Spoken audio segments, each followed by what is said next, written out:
Hello mga kananay, for today's video nga guys, ang aking adi in my life. So ayan, araw nga pala to ng linggo guys. So ayan, magsiswimming nga pala kami kasi padispedida na ang kapatid ng asawa ko nga guys kasi pupunta na siya ng ibang bansa. So nandito na nga kami guys sa lugar kung saan yung aming pinupuntahang research. Ayan, JB Research to sa may Pangulo, Bulacan lang to guys. So ayan, nauna nga pala sila dito sa lugar na to kasi nga yung inerkala naming jeep, ay nako, hindi kakaintay namin. Mag-aalas 10 na wala pa. Kaya napagkasundoan, mag-tricycle na lang kami kasi malapit lang naman sa bahay namin to guys. So, di naman ganun kalayuan. So, yung mga bata ngayong naliligo na sila. Ayan ang kanyang mga apo.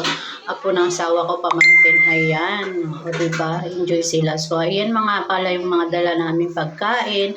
At yung iba nga pala iniihaw. Dito na namin niluto. So, ayan nga guys. So, nag-iihaw na nga pala yung pamangkin ng asawa ko. So, ayan nga pala si Kulit, naliligo na. So, sabi niya, videoan ko daw siya, guys.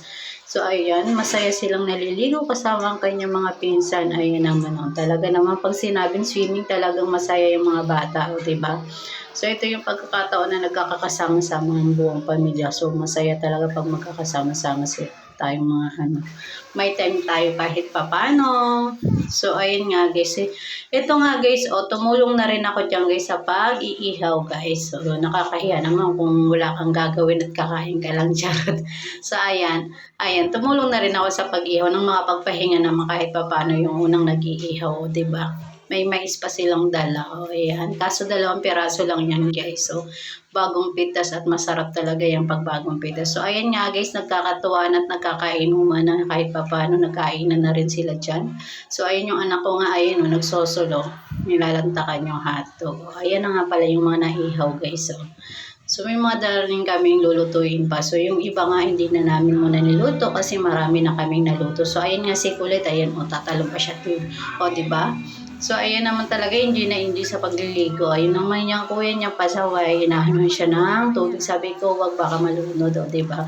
So, ayun si Kulit, So, ayun na nga guys, medyo nagutom na rin ako guys kasi hapon na nga. So, medyo, yung asawa ko nga pala, ayan, kumakanta. Ang hirap kumanta dyan guys, nakatingala. Oy, nakakapagod sa ulo, sa batok pala. Nakatingala, nakakangawit. Yung bibirit ka ba, tapos parang nakatingala at nakanganga ka na. So, ayun, maghapon, alas 2 na nga pala yan, guys. Nakaramdam ako ng gutom. So, tara, kain muna tayo. Ayan, ang sarap magkamay, Ang ulam ko nga dyan, guys, hotdog, okra, tsaka talong. At may bagoong pang sausawan. Sarap naman talaga pag ganito. Ang kainan talaga naman.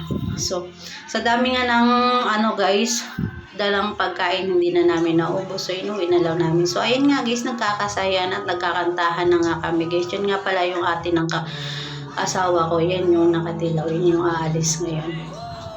Pupunta na siya ng ibang bansa, doon muna siya sa kanyang anak, kaya nagpa-display. So, ayun nga yung anak ko na gustuhan kumanta. So, ayun, tuwang-tuwa ang kanyang tita Marieta, diba, sumasabay pa sa pagkanta. So, hanggang dito na nga lang pala guys ang aking video. See you in my next video guys, kasi lobat na ako. So, ayan, dito ko natatapusin ang aking video kasi wala na akong pang video, lobat na. So, ayan guys, bye-bye. Thank you for watching.